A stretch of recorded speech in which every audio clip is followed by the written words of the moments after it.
L'abbaye qui a 1250 ans, on a un immense respect pour la pierre et cette architecture.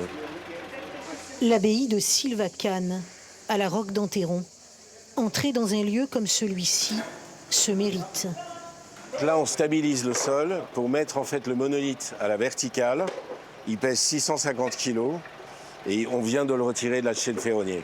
La manœuvre est délicate, elle prendra du temps.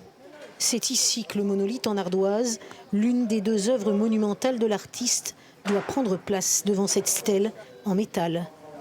C'est magnifique, c'est un endroit magique, une architecture extraordinaire.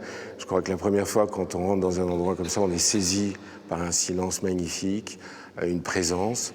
Et puis après, le thème se développe.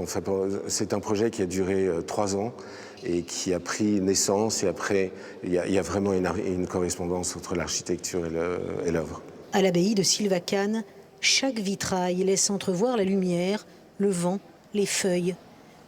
Tout le lieu est lié à la nature. Les cisterciens choisissaient un endroit beau, avec de l'eau et de la lumière.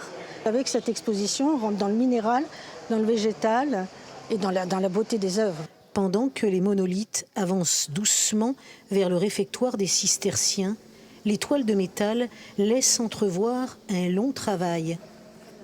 Vous avez un travail en fait très laborieux à partir d'une oxydation qui a été très poussée avec la pluie, avec du sel, etc.